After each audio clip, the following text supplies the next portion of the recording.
Bom dia a todos. Eu não vou usar slides, vai ser no Gogó mesmo, e vocês vão ficar vendo as fotos que falam sobre a história do Sena. Tá, e vocês vão ver que o mais bonito que está aí é o Reinaldo quando tinha 18 anos. Eu vou começar e vou contar para vocês a minha história dentro do Sena, que eu acho que que vai dizer para vocês o que eu penso e como eu reagi e por que eu fiquei aqui até determinado tempo. Em 1967, eu fiz o vestibular para Exalc. Tá? Eu entrei em 68, nós começamos o primeiro ano. Tá? Física e meteorologia, primeiro semestre quem deu aula para a gente foi o Nilson Villanova. Já despertou muita coisa, pelo menos em mim. E no segundo semestre, quem deu aula de meteorologia, para mim foi o Salati, foi a Enéa Salati. E eu era muito perguntão. Era perguntelho. E quando foi outubro, novembro, o Salati falou assim, escuta, você tem muita curiosidade, você não quer ir lá comigo, lá para o Sena? O prédio está quase pronto. Eu falei, vou. E já começamos, o Chico me lembrou agora, no dia 1º de dezembro de 1968, a gente começou o Siena 1. Tá, e nós ficamos 2 anos fazendo o Siena, e era uma bolsa boa, né, Chico? Era uma bolsa boa, dava para tocar a cervejinha de fim de semana, foi muito boa. Eu não sei, Chico deve saber, ele vai fazer, ele fala para vocês.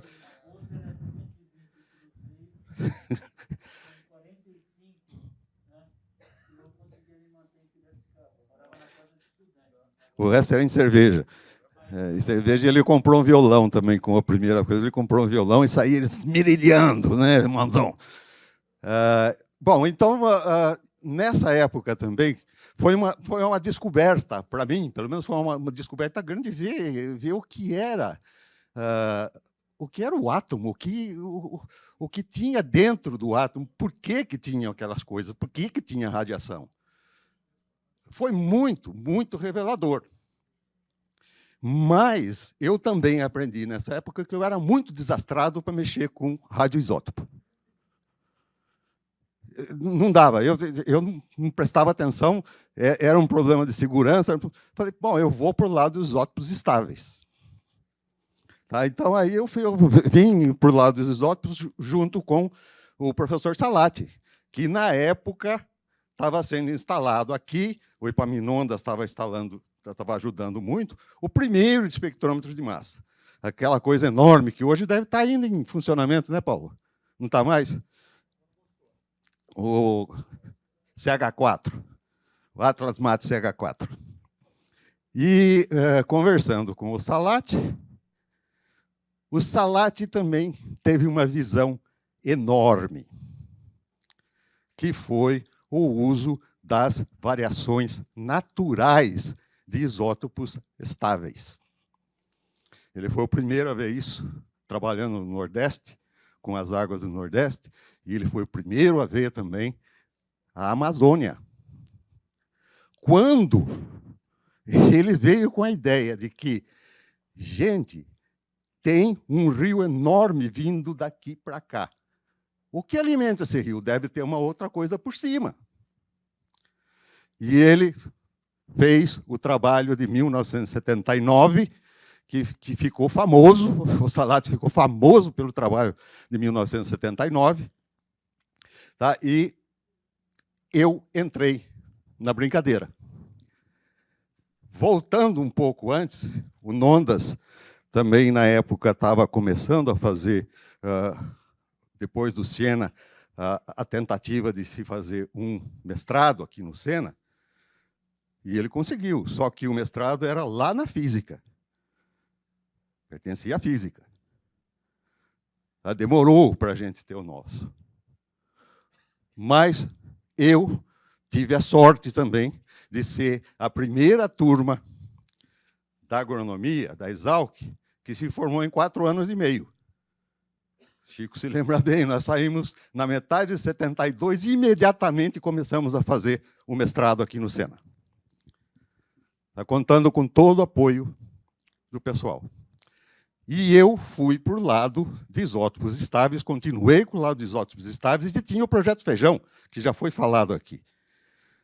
Aí eu fui falar com o Salati, falei, Salati, Enéas, eu queria fazer alguma coisa dentro do projeto Feijão, mas eu não queria fazer usando autoenriquecimento de N15, porque a gente não tinha aqui, custava caro. Então, foi feita a proposta de fazer o meu mestrado em fixação de nitrogênio em feijão, usando baixo enriquecimento de N15 e usando deltas. Em vez de fazer tantos por cento de N15, a gente usava muito pouco. Tá? E usava no gás. Então, foi isso. Essa foi a minha primeira coisa como mestrado. Aí, depois do mestrado, eu saí, fui para o Canadá. O Takashi me ajudou muito aí para o Canadá, porque ele tinha ido um pouco antes que eu. Também trabalhei com nitrogênio 15 no Canadá. Voltei para cá e ia fazer o doutorado. Só que aí o Enéas se mandou para ser diretor do INPA. Eu fui correndo com o Klaus. Então, o Klaus teve a honra de ser meu orientador. Também trabalhei com nitrogênio 15. E, em 81, eu fui para Davis, também por influência do Klaus. Também fui trabalhar com Dennis, como é que era o nome dele? Dennis Ralston.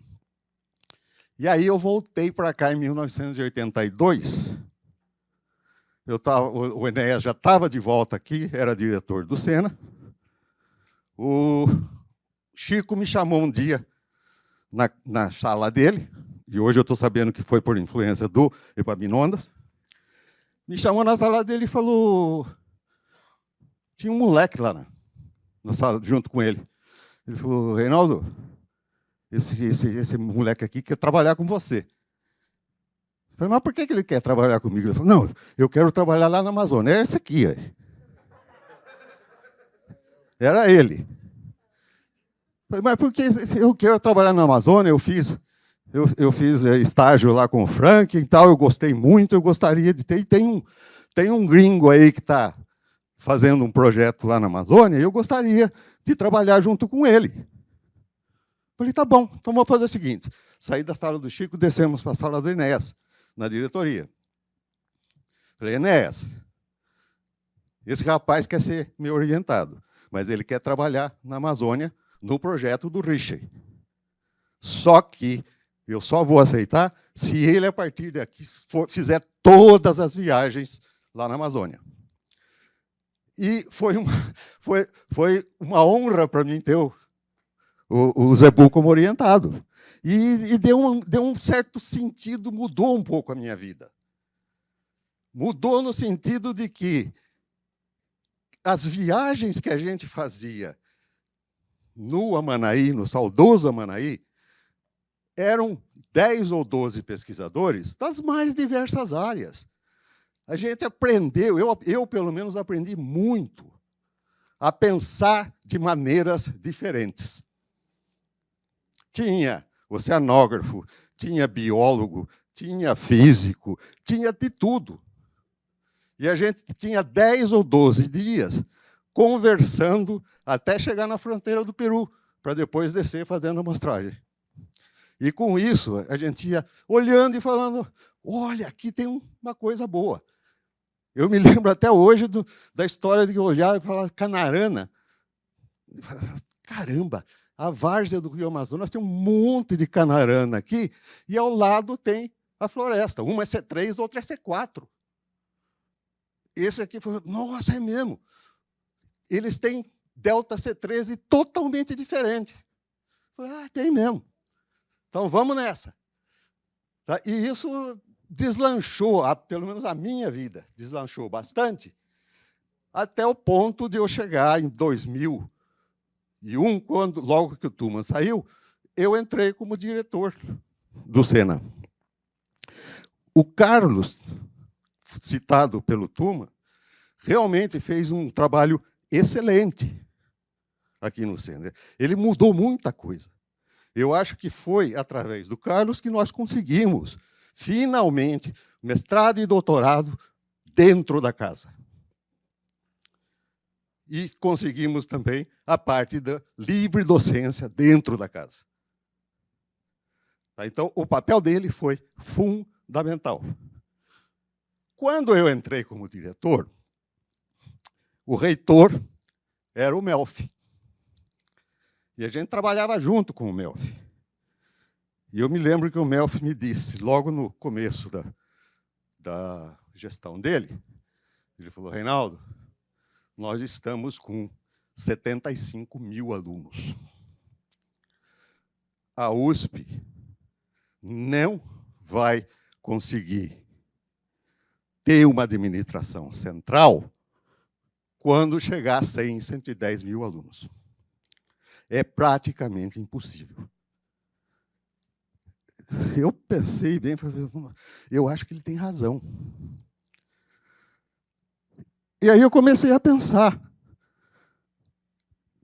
Gente, há 30 anos atrás, São Carlos era menor do que Piracicaba. Não tinha a expressão que sempre teve a Exalc. De uma hora para outra, eles começaram a criar o quê? Novas unidades. E o Melfi, quando veio para cá em 2002, na posse do diretor da Exalc, textualmente disse, eu espero que a Exalc e o Sena façam alguma coisa juntos no ponto de vista de graduação. Tudo bem. Eu fiz disso a minha bandeira. Eu tentei. Nós fizemos uma proposta. Eu acho que o Martinelli participou, a Vicky participou, tinha mais gente, não me lembro agora.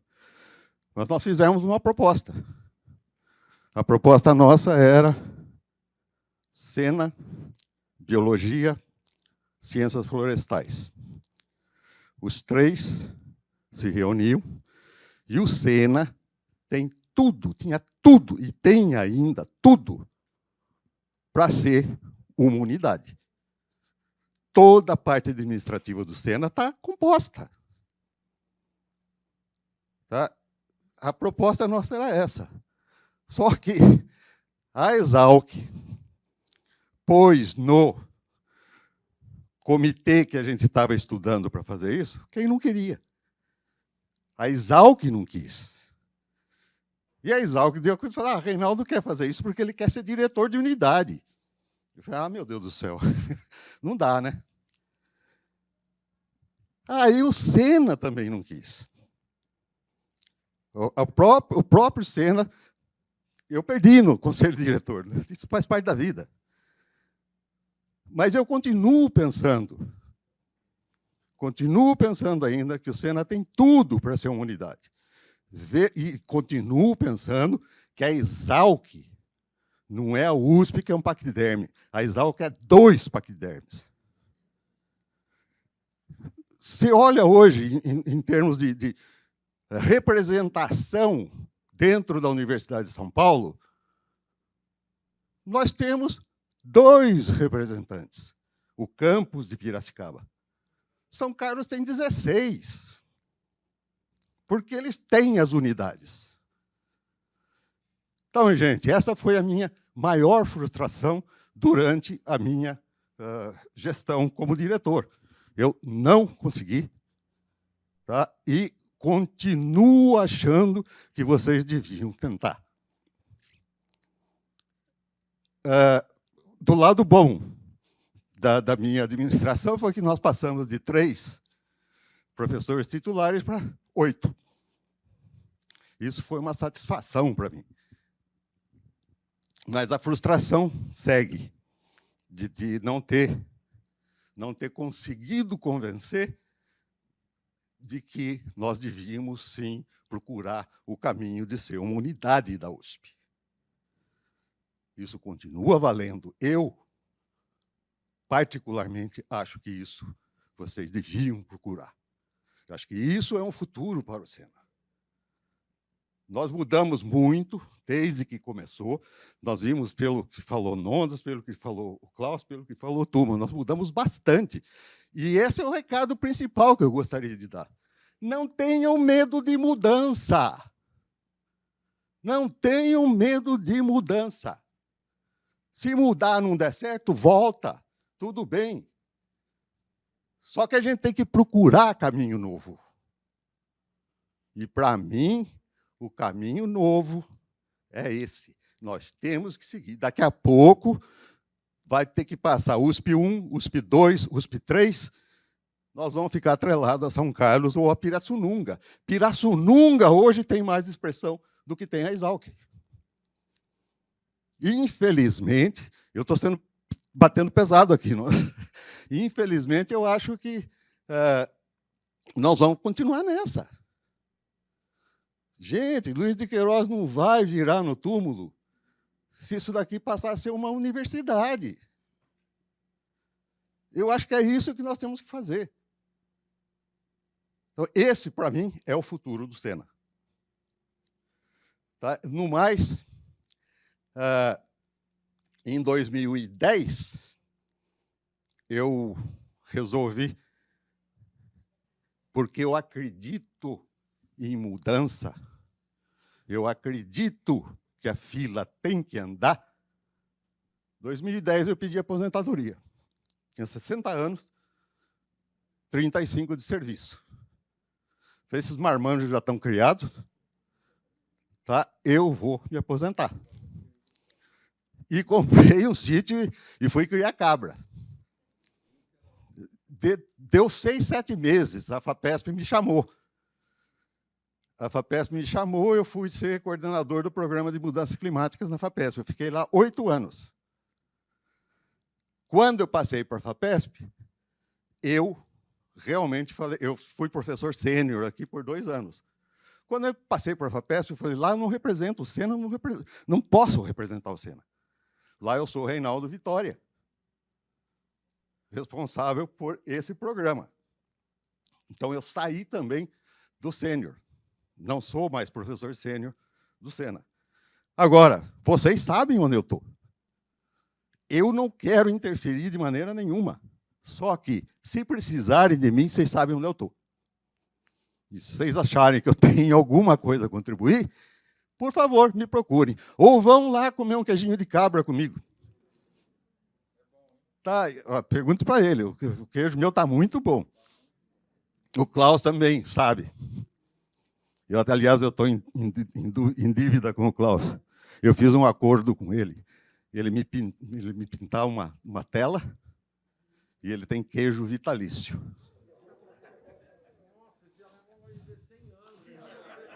Não, é isso que quando eu fiz o acordo com ele, eu falei, não, vai ser no máximo 5, 6 anos. Que a desgraça está aí. Precisa trocar de óculos, mas tudo bem. E ele também pintou um quadro que é meu orgulho também. Um quadro chamado assim, As Bitas do Reina. E tem 2 cabras. É lindo, está na minha sala, está lá. Uma azul, outra amarela. Exatamente. É mesmo. É verdade. Quem tirou o zebu da Bacia das Almas foi para Minondas. Tem razão. Depois ele foi lá para cima, né? E eu fui lá no lugar do Enéas.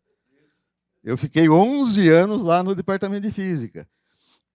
Mas quem salvou foi... Obrigado por você ter deixado ele comigo.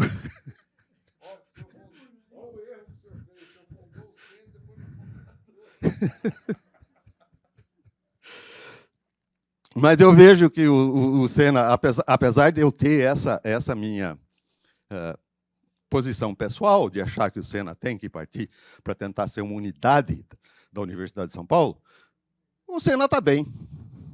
Eu, às vezes, brigo com o Zebu, porque a gente, de vez em quando, está jantando e tomando vinho sozinho, vinho à noite, nos jantares. A gente, de vez em quando, briga. Ele fala, não, mas o Sena... Tudo bem, está indo muito bem. Mas pensem daqui a 10, 15 anos. Só isso. Continuem do jeito que vocês são agora. Vocês têm, referência. O Sena é uma referência.